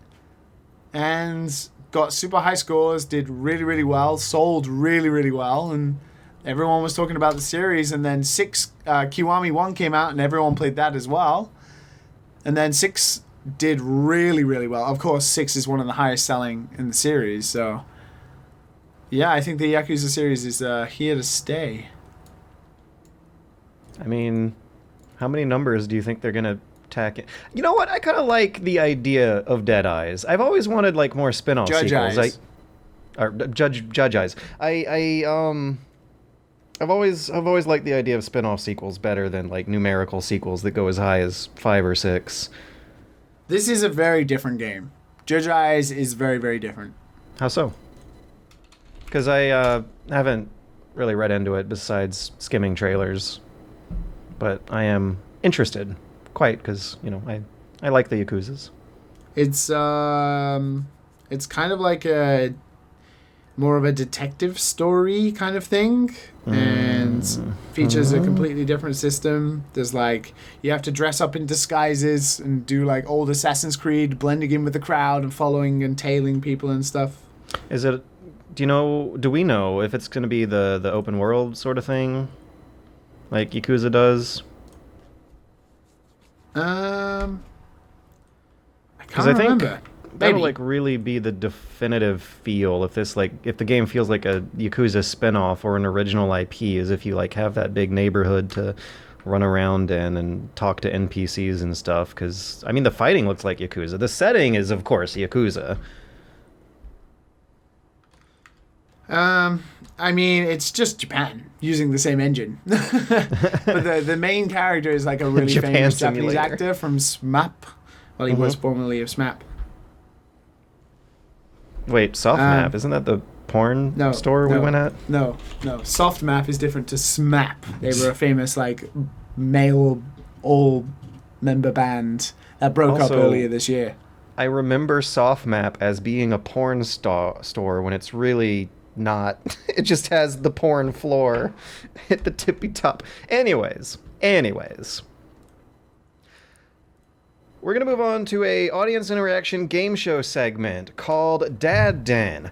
Dad Den is a big fat reference to the Japanese TV show Dragon's Den, which got localized elsewhere, known as like Shark Tank in the in America. I think it's still Dragon's Den in the UK. That's how you know it, Liam, right? Yeah, Dragon's Den. So what we do I'm out. What we do is read your submissions for your fantasy game ideas. The audience members, you, our beloved listeners, are going to pitch a game idea to us. In about 3 2-paragraph emails, we want you to tell us what your fantasy game's name would be, what its gameplay concepts and main mechanics would be, its art style, its themes, and most importantly, because this is what actually gets games shipped, is the projected money and time budget behind your idea. So, for this week, You said 3 to start us paragraphs off- because every time I see that, that's a yeah, lie. yeah, I do. I try to encourage the people to do like 2-3 paragraphs, but I see an essay here. I see a thesis. It's sometimes hard to describe complex game ideas in little words, which is part of the challenge. You know, to make an elevator pitch, a quick one. You don't want to waste investors' time. You know, when you're negotiating for that VC money, what you want to do is something like Alexander R. As here. soon as it gets too 6 long, paragraphs. I'll start playing the music. Yeah. And that's when you're gonna have to wrap Yeah, it we up. should have like a buzzer. Yeah. Like for if it goes on for too long, it should be like ba ba ba da, ba, ba, ba. It's like a So- sad trombone version. Womp womp Womp, womp womp, womp womp, womp womp. So Alexander R. starts off his email with the famous quote. The quote of Smoke which weed every day. God damn. What? The quote just says, "Ooh, I smoke the weed. I'm Bob Dylan." Quotation mark, hyphen, space, Bob Dylan. All right, and Did then he they really go on say to that? pitch their game. I guess, yeah, well, can one of you guys Google that actually while I read this stuff? Just Bob Dylan quotes on weed. All right, now, the tentative game title of Alexander R. Games, Alexander R's game here by Alexander R. Games Incorporated is Bob John Does Debt. BG. Currently in preliminary development by Salt Lake City development crew, My Last Resort. The title's based off the story. So the basic elevator pitch is that our main character here, Bob John Jr., is buying land in the world of New Pedestria. He deals with real estate Satan to own the most expensive land in Civilburg, feeling poised of his success in the family doorknob business. After signing his contract, however, Bob realizes the scale of the mortgage he has just taken upon. $1 billion! All to be paid in full in 16 months. And thus starts his money-mad adventure. Poignant quotes from figures with the names Bob or John, like Bob Mould or Bob Saget or the 10th U.S. President John Tyler, are going to pop up when you open or close a level or die. So, kind of like in Call of Duty, when you're shooting a bunch of like dogs and Russians in Chernobyl after shooting a guy's arm off, and there's like Only the dead have seen the end of war when you die and you're supposed to feel all sad. Anyways, the game is going to be a 2.5D platformer in crossbreeding vein of Super Mario World, Super Voxatron, and Super Sims build mode. Don't remember a Super Sims. But anyways, the game cuts halfway with one half being platforming and a housing area to construct Bob's house to the player's free imagination. Levels are basic platforming while grabbing many storages of monetary value such as dollars, gold bars, and cashier checks. Cashier checks and more can be found in branching areas like a Super Paper Mario-esque dungeon until you beat a level. The game's going to be built from the ground up with bleeding-edge eye candy, such as true voxel path tracing and more in mind, and while that tech is still hard to run, the work is cutting corners by limiting the game to 16 colors and locking the resolution to 320 by 240 pixels. Concessions to the modern gamer, which are capitalized, are going to include upscaling that to the highest 4x3 resolution with optional FXAA. All right. Are we? Time's up. Are we through? Is that all the time that Bob John does get to pitch? All right. But by the way, Dads. Ooh, I Smoked the Weed on Bob Dylan. That's an album by Jilvin Sunner. Jilva Sunner. Really? Oh, yeah. That's they make the fun high quality rips on the YouTubes. Oh, really? Well, there you go. So is it like a Yeah. playlist he made or something and he named it that? It's oh my god, it's an album on Bandcamp you can download and buy. Yeah. Name your price. Oh my god. I can't believe this is real. Did we get a Dad Din pitch from Gilva Sunner? I don't know. Maybe. We might have. Because I don't. We know I your think that's a secrets, plug. Alexander. All right. What do we think? I used to love him, but then when I tried to rip YouTube videos from Nintendo songs for Final Games, I'm not allowed to do it anymore.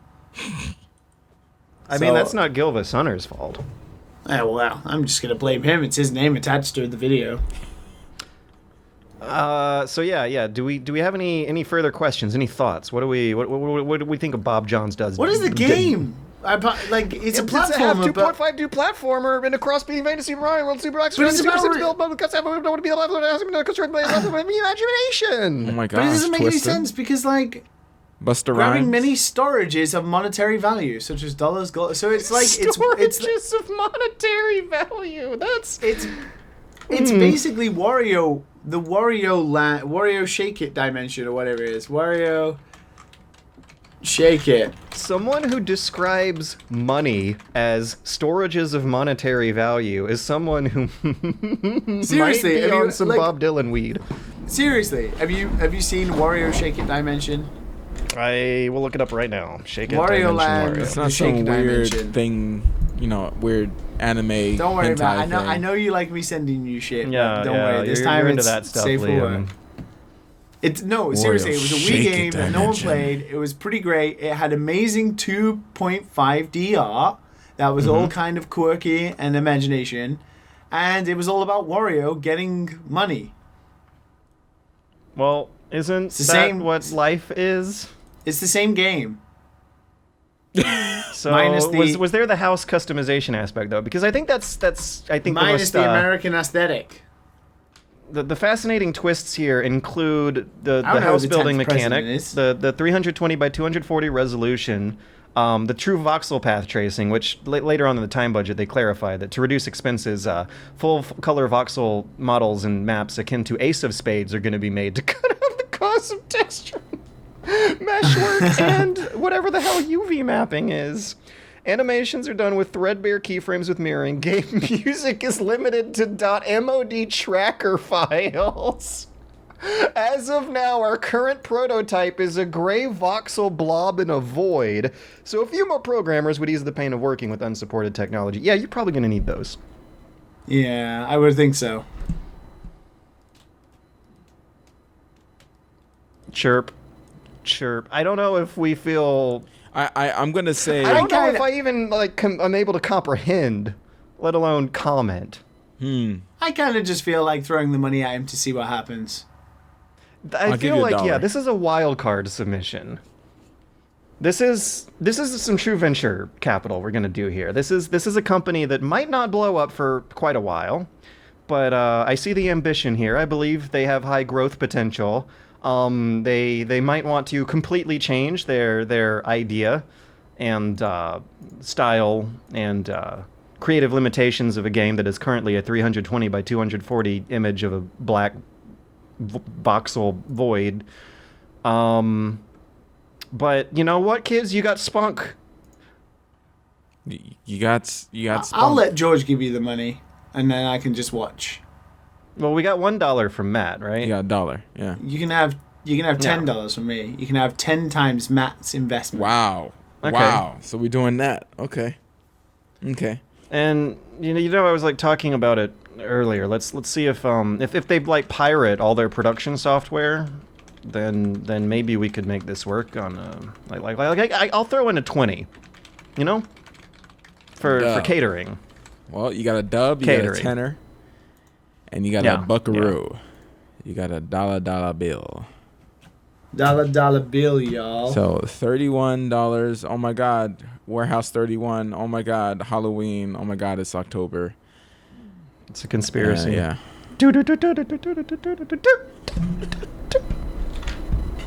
Well, unfortunately, Bob Johns Does Dead is requesting roughly $600,000 and 3.5 years of work. How are you going to make $600 last 3.5 years? Ramen? Ramen and software piracy. It's the college way. Ramen dunking? Wait, what's ramen dunking? It's like Dunkin' Donuts? No, Like do you dunk the ramen? dunk the ramen in the juice, in the sweet juice. Oh, yeah, you're talking about the dipping noodles. Oh, God, Liam, what's the real name for those? Wait, what? What are you talking about? Some kind of soba noodle. It's ramen that you dunk into the sauce and you slurp up the delicious... There's like a hot and cold sensation. Yeah, soba. Soba's the noodle, though. Soba. Isn't that the noodle's name? Yeah, a lot of things are called soba. Soba is the dish that you have buckwheat noodles that you dip in various stuff. Sukemen. Sukemen is dipping noodles. Cold ramen noodles served in a bowl without broth. Then in a smaller stone bowl, they serve you broth, usually still hot. Okay. Sukemen is also... There Yeah. are lots of dipping things. You can also be I talking about, like, shabu shabu, Made sure whatever. that Matt had some sukemen. where you dip in Skamen. So I guess we worked that's our just way ramen, through. Matt. But We worked our way through Bob John Does Dead here. I mean, Yeah, you got it's like $30. It's Wario Land: The Shake Dimension. If you want to play it, it's already out. Hey. But Wario Land: The Shake Dimension doesn't have voxel graphics with MOD tracker music. To be fair, I'm not a big fan of voxel graphics, so I'm not that I interested. know, and that makes it hilarious. I don't like. I'm hoping we get the reference here. Have we played Ace of Spades here on the Dad and Sons No. Supercast? Ace I of thought you were Spades. referencing the Motorhead song. Ace of Spades is a multiplayer shooter video game made out of voxels where every time it has like a Minecraft block-based world because voxels. Every time you shoot a gun, it takes a square out of the environment and people will like dig trenches after one another. But there's no textures. There's no textures. It's all Gorad shading. It's hilarious to look at. There's this like Morrowind fog to the environment that I don't know. I like the thought of experimenting with deliberately ugly aesthetics to try and make them look better. And that's what I think is like the one ambitious, fascinating part of what very well is pretty much kind of a joke pitch. You just reminded me Yeah. about Minecraft. Makes me want to play Minecraft again. Because it's good. It's pretty good. All right. We George got... good, Wild Arms. Wild Arms is good. Yeah, and Yakuza 0. We got another submission from Piotr. How do you pronounce this? Piotr? It's like Isn't it just Peter? I mean, it might be that you might know more people with this spelling than I. It's the Polish version of Peter. Oh yes, I'm from the UK. Piotr. I know Polish people. Right, which means that probably I'm more joking. than us. I think it was just a mistake. The doctor just kind of wrote it by mistake. Put an R after the T. It's a common name. How is that? Let's see if I can. No, I don't know. Let's get some pronunciation guide going up here. It's very important. You doing some text to speech thing? Is that what's happening right now? Right. Yeah. Hold on. It's a 30-second video. I'm listening to the same video, but I can't hear it because you jackasses keep talking. Wait, did that guy just say Piotr? Piotr. Piotr! My cousin Piotr M says that they want to make a game called Delta V. It's going to be a play-by-email turn-based game. What? Wow. Players would outfit and take control of spaceship fleets, planning moves which would then be resolved simultaneously. Everything dies in one non-laser hit. But since everything moves with a notable fraction of light speed, actually hitting something with any non-laser weapons is a nightmare due to rockets' kinetics, inherent slowness, and the fact that once you spot an enemy ship, it's already somewhere else. Mind the light speed distance. You'd usually saturate regions of space with remote-controlled nukes, cones of grape shot, and occasional plinks of a laser, which is only going to heat the ship rather than destroy it, making it harder for it to run silently and reducing its mobility, while trying to mind game your opponent into those kill zones. This would be possible as every ship stores its momentum, so once you have a good idea of where the opponent is going... Oh, so I guess you can't turn on a dime is the idea. Once you have an idea of where... by email. Yeah! Once you have a good idea of where the opponent is going, you could just send a few kilotons of ordnance his way. Fighting in asteroid fields would probably result in immediate suicide, but clashes could be spiced up by adding stuff like nearby stars pulling everything towards them, nebulas making stealth more feasible, and radiation waves which would mess with mines and rockets' control systems. In the basic mode, a game would run after a few turns, after which player that managed to destroy more enemy ships wins. A single-player mode would exist, but it would... Wait, by email, what? But it would consist mostly of scripted missions where you bombard planets suspected of producing WMDs into dust, while angry gas-mask dudes mumble Simlish at you and electric accordions play in the background. That sounds... I like... Wait, how? I like I the don't setting understand here. how this all... how does this go into an email? Well, it sounds a lot like the classic board game of Battleship. Yeah, but it's got music.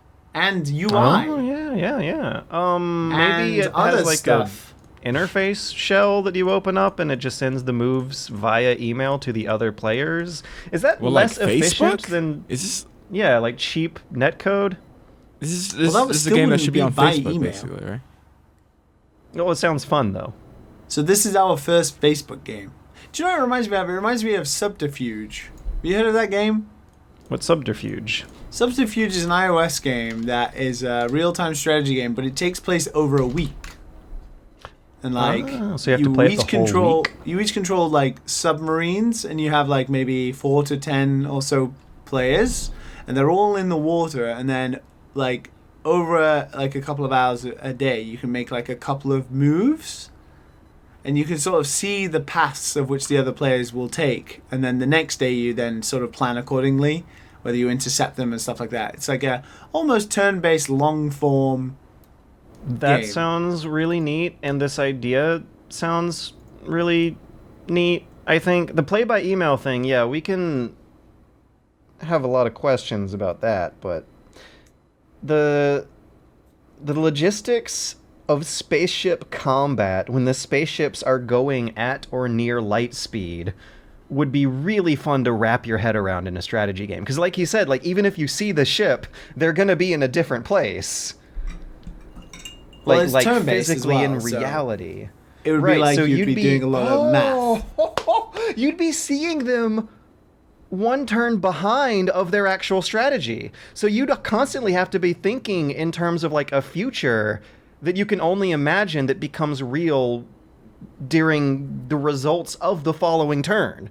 It's like the inverse. It's inverse into the breach. It's mind games. That would all be mind games. It would all be predictive. It would be luring people into your predictive Killzone. I just took a big sip of water. Feels really good. This game idea sounds really good. I just feel really good. It's a beautiful day. See what their budget's gonna be. You can tell George has been away from a computer for a while. Yeah. By my experience, this would pretty much allow one person to do this in a year or two with some additional art and music bits. Graphics, by the way, would be reminiscent of DEF CON, but in 3D. Seeing how $2,000 a month, which Now is... he wants 3D in an email? Yeah, I don't know if the email is going to work. It might just be better to make regular old cheap netcode. Is this like embedded... Embedded Wait. sort of UI or something? Like an No, embedded system? I just thought of something. I'm guessing that when this guy's thinking it up, he's thinking of the play by email being kind of an optional feature. Because, you know, you can play Civ by email.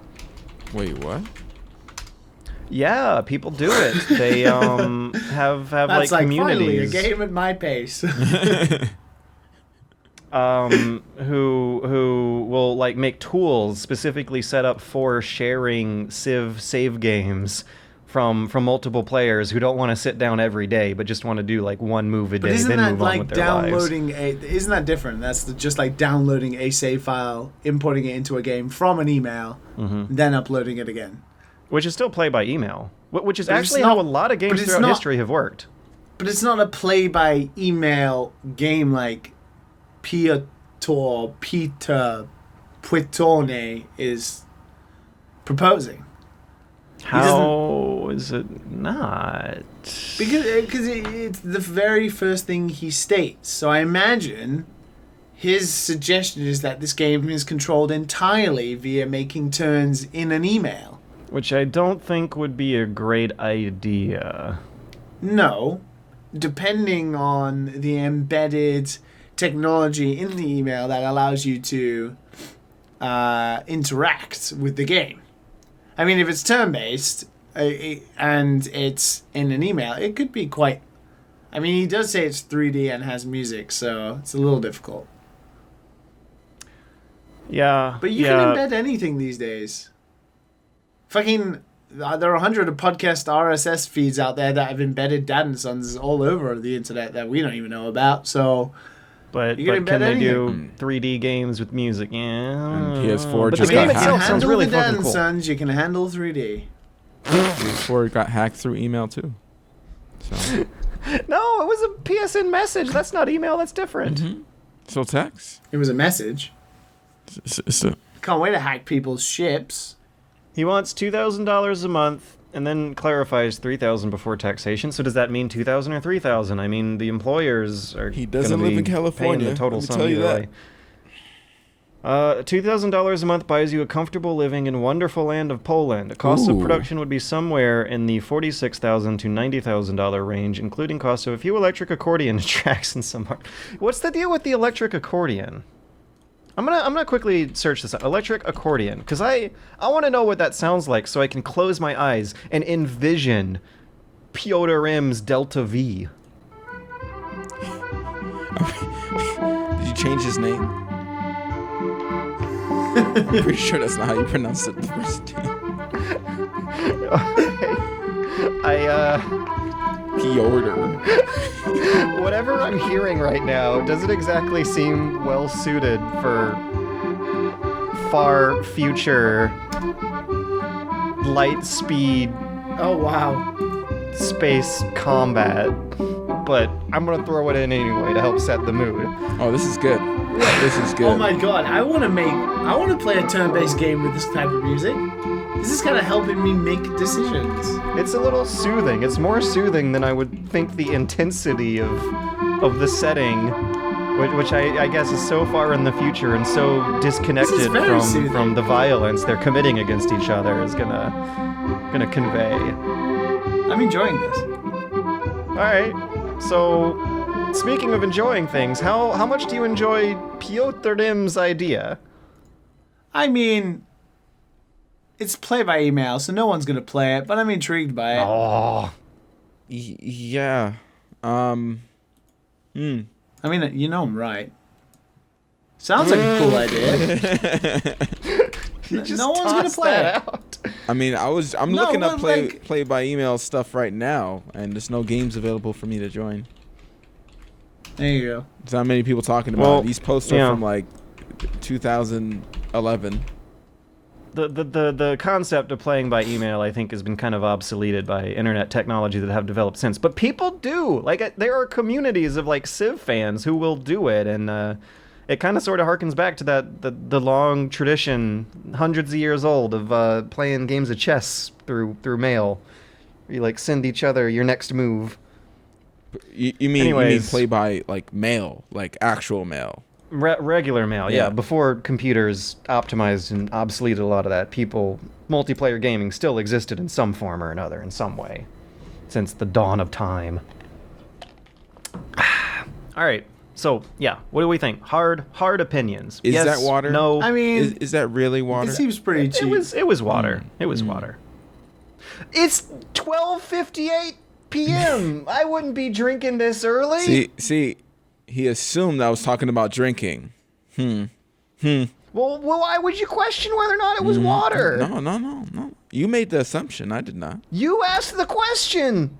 I'm just saying, George. Just saying. What? What are you saying? That's what I'm asking. I'm asking you what you're saying. I always wonder if he purposely turns himself down. Well, guys, thank you for listening to Dad and Sons. I would put I'll buy that for $1. Delta V. I'll buy that for $10. Dude, I'm all in it. I think I have faith that Piotr is thinking up the game mechanic systems with enough due diligence that I think he might confront this play-by-email idea and how better to improve it. But the thing is, I have confidence in that. They sound like they know exactly what they want to make, how challenging it's going to be. The play-by-email thing is a little questionable. But that's like the only thing here that I think doesn't sound like a grand fun time of a grand fun strategy game. Like, so much of the fun of Into the Breach was the same process of predictive funneling of enemies into kill zones, and it makes you feel so clever. I imagine the game will be fun. Mind games make you feel like I'm looking for profit here, George. I'm looking for profit. Yeah, I'm looking for fun. I'm looking for getting lucky and having fun and living life. Well, yeah. Well. Oh yes, George, fun. you can pay for it. Me and Matt will play it. Yeah. Piotr, you got my. Let's see. What does cost of production between somewhere in 46,000, 90,000? You got my 90,000. Wow. Go commission some electric accordion tracks. Cue the music. All right. Now, yeah, I also should clarify that $90,000 doesn't exist and that I'm not giving you $90,000. But if I had a zillion dollars and could throw around $90,000 consequence free, I'd totally throw you $90,000. Really? Yeah, I mean, if there's no consequence to me, I don't even care about getting the investment. I want to have, like, light speed combat gamified. Do you guys remember that conversation in Mass Effect 2 you could overhear on the Citadel where there was this, like, admiral of a ship and he's like, "Listen up, men, whenever you fire any weapon, it's gonna make someone's life in some year in some time period, millions of years from now, really shit, so make sure you're accurate."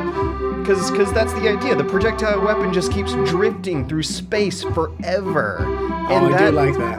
Yeah, that probably creates all sorts of interesting consequences. I do like that. That's what I like about this idea. All that, those like, pew-pew lasers going all over. The scale and the distance and the unexpected consequences of missing your shots from that distance. Like, what if you try to make a light-speed maneuver after shooting a slow-moving missile and accidentally move in the path of your own missile that you forgot about, that you shot, like, on turn 1? That would be a great moment that would make you feel like a real dummy, but actually pulling off this stuff would make players feel like a real smarty pants. What's the opposite of a dummy? A smart pants. Nice. Nailed it. Yeah, I don't know. I really like this idea, especially the fact that even if you see the enemy, it means you're too late. Wait, is the Because music they're still going playing? at light speed. Is the music still playing? I don't know if it is or not, but cue the music. Electric accordion, light speed space combat. Let's do it. accordion version. Like us on Facetunes, and subscribe to us. On Share our MySpace page. TwitDuck. Read our live don't. journal. Everyone seems to have been hacked on Twitter. Don't do that. What? Oh wait, really? Nah. Something happened with people getting random notifications. Anyways, love you guys. See you next week. See you next week, guys. Send us emails. Yeah. We need questions. Questions to be answered. We got some fun ones for next week, actually. I can't wait to do this Apocalypse NES thing. Oh, there you go. We've already got them. Don't bother. No!